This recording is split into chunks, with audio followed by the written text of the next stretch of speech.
Hi, welcome back to Grid Down Preparedness.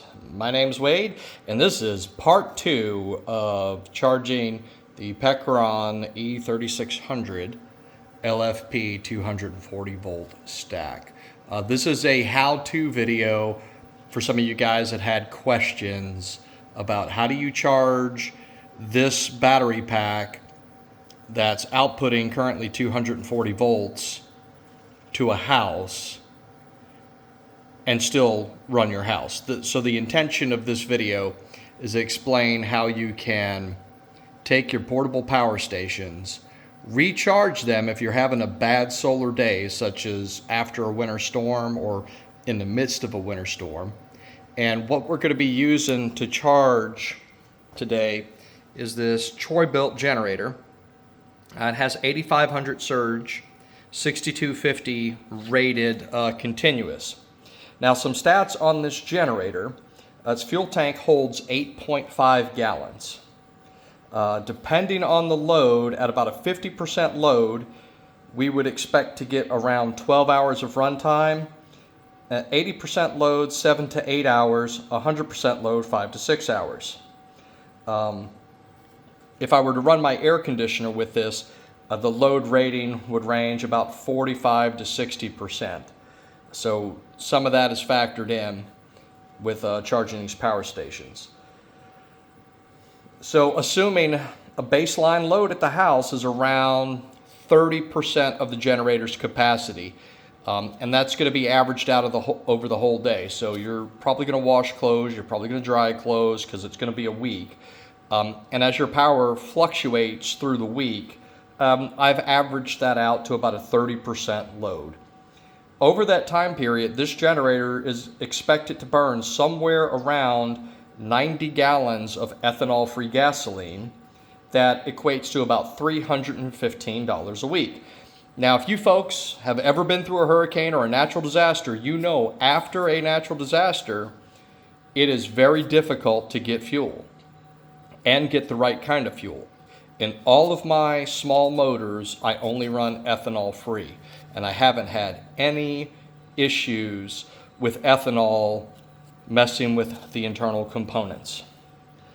So for the portable power station, if I were to charge the portable power station at about 1800 watts, somewhere between, it usually does about 1750 on the smaller charging cord, I'm looking at a total load that it would place on the generator of about 3500 watts.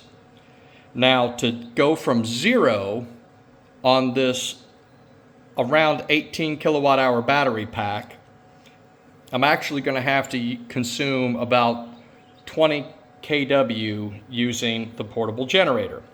And I would expect that that would take around 5 to 6 hours to recharge back to 100%. So we're looking at, with the baseline loads in my situation, of around 500 watts without running anything additional in the house. We're looking at about 4,000 watts, and I would end up having to recharge this power pack about every other day at my current rates of consumption that I've observed. That would only cost about $30 a week in fuel if I had 3 charging cycles. So to run the generator continuous, like this power station is running continuous, handling all of my loads, that's $315 a week if you can find fuel. So storing gasoline, large quantities of gasoline, is never a good idea. For my typical storm preparedness, I only store 20 gallons of gasoline in cans. And then at the start of hurricane season, I will top off my gasoline generator. So with that same amount of fuel, running 5 to 6 hours, somewhere around 45 to 60% load on the generator, it's more cost effective to have this as the backup to the solar. And with that same amount of fuel, I should be able to go a couple of weeks or more with the same quantity of fuel that I've stored in the past, where I would probably only get 2 to 3 good days of runtime out of this generator with the fuel that I have stored. So let's get into the actual testing of this. We're going to do it in real time, so you can play this video fast forward if you like, 1.5 speed, and see the entire test, and you can skip around, and you can also give me a like and a follow if you guys are really interested in this content. So, step one, because I don't have heavy-duty extension cords, we're going to set this generator right here where the exhaust is going out into the driveway. We're going to open up this window so we have some airflow, and this is wide open. There's nothing open into the house, so we're good there. Now the first step that we need to do is right now, well, look at that. I did have my water heater. So my water heater's gotten up to temperature and has shut down. That's actually surprisingly quick. So I started out around 94% state of charge in this one, and about pretty close to the same in this one. I'm not trusting the battery percentages. They've been wonky, but the voltages are within 1/10 of each other on both power stations. So the first thing I'm going to do to set up to charge the portable power station is I don't want any of my heavy loads being able to run. Now, I'm not going to turn the dryer off because I'm not running that. Air conditioning, heating, all of that's turned off. The stove's turned off. The one load that I can't control when it starts and stops is my water heater. So we're going to switch that off. Next step, we are going to walk outside to the outside breaker box. This is the generator inlet that comes into the power panel. And then we have our interlocking safety, so we cannot supply power to the grid and hurt anyone. We're going to turn our power to the house off. Now, we're going to go back in. That just took all of the load off of the portable power station. So now, we still have solar coming in. We're going to let the solar do its job. We have no output on this one. We have no output on this one. So, first step we're going to do is we're going to turn off both power stations so we don't get the alarm message. Now, you don't technically have to unplug these if you're not outputting power. So we do have to come around to our data port here, and we have to unplug both data ports. We're going to set our cord up there. So now you can see the status light in the double voltage hub is off. Over on the generator, we have our 240 volt outlet. So we are going to carefully, one-handedly, unplug our generator plug, and then we are going to plug it in here.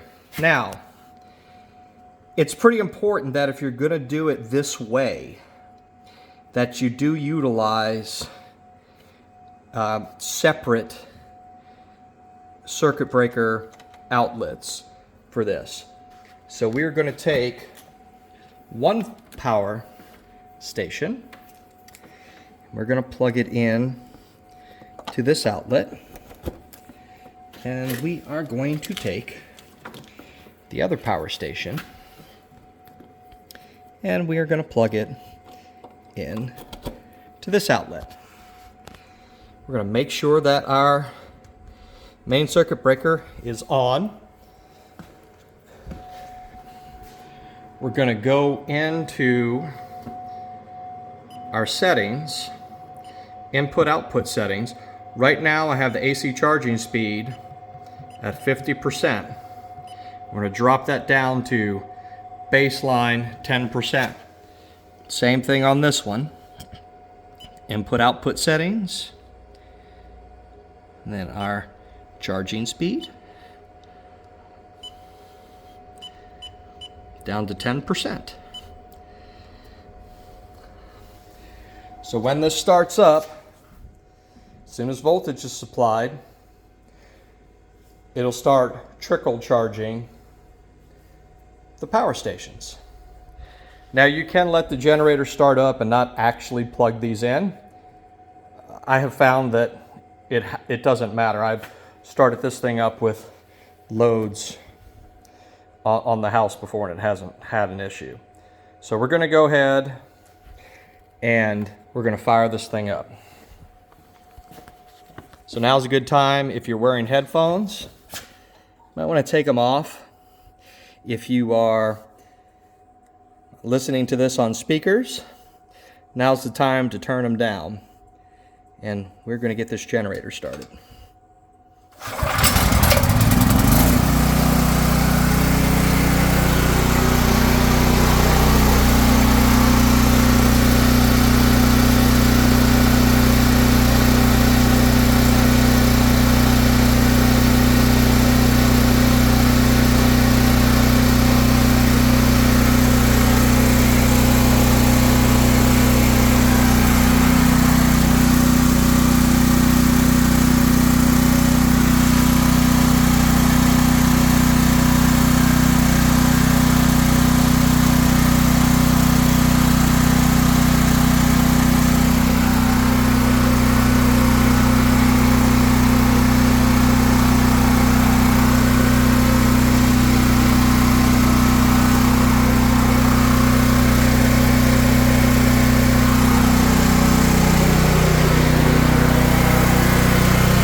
We're going to supply power back to the house.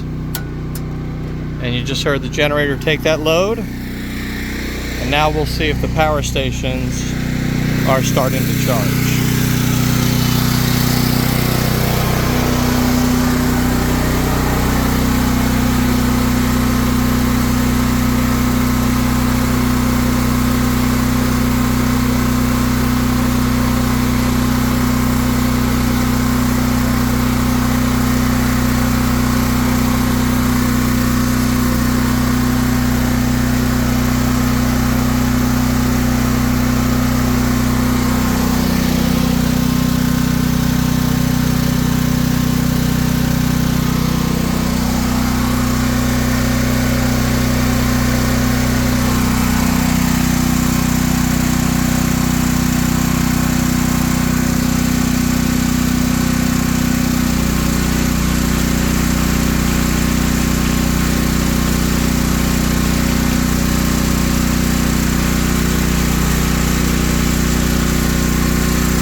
All right, so we're gonna get away from that noise and we're gonna walk around the backside here so you can hear me now.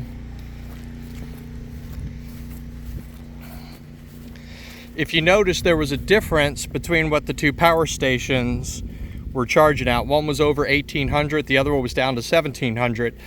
And the way that I understand it and what I've seen is, depending on the amount of sun and power you have coming in from your solar array, it'll take that power first, and then if that power is not available, it'll use your grid or generator power.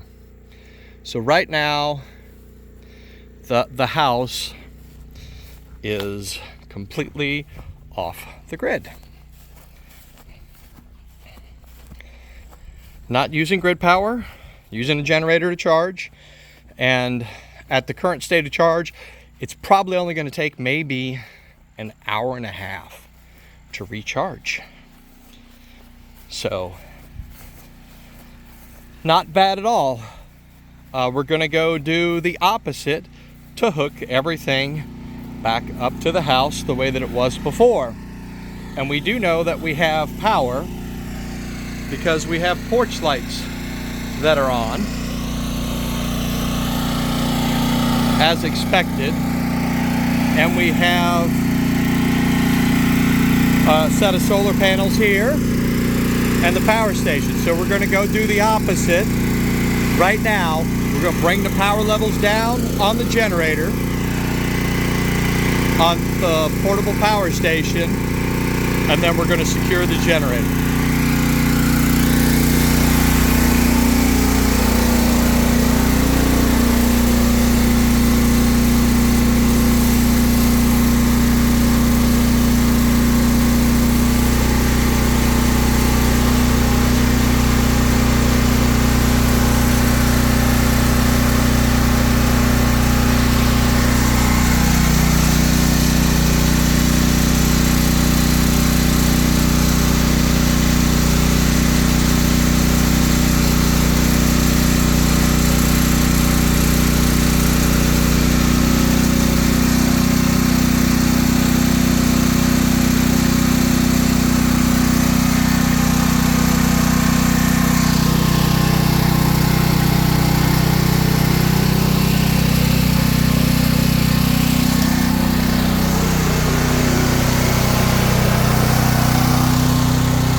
Okay,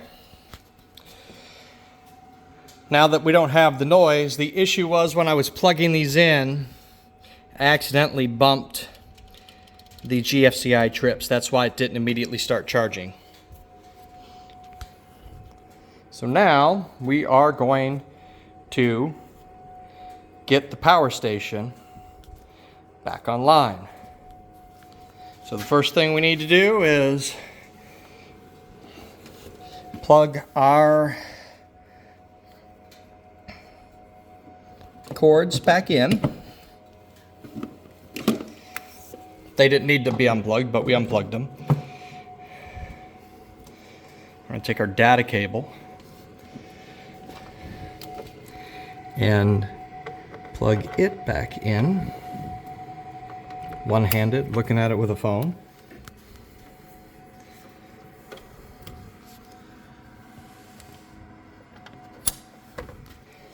Those are back in. We're still charging from solar on both panels. Those are just an experiment. They're not really contributing anything right now. This is off. So we're going to take out our plug from the generator. We're going to plug it back into the power station. Double voltage hub there. Then we're going to quickly turn both units on. So both units are on. There's no load because we haven't turned the breaker on yet. We're gonna wait till we get the green status light that says everything is okay. There it is. We are now ready to put the house back on the portable power station. Now we're on. That is how you can run your home with the 240 volt setup. If you have a bad solar day or you have to recharge for any reason. If you have a lot of loads and you need to recharge, that is one way to do it. So thanks for watching. Please, if you like what you see, help the channel out by becoming a subscriber. Thanks for watching.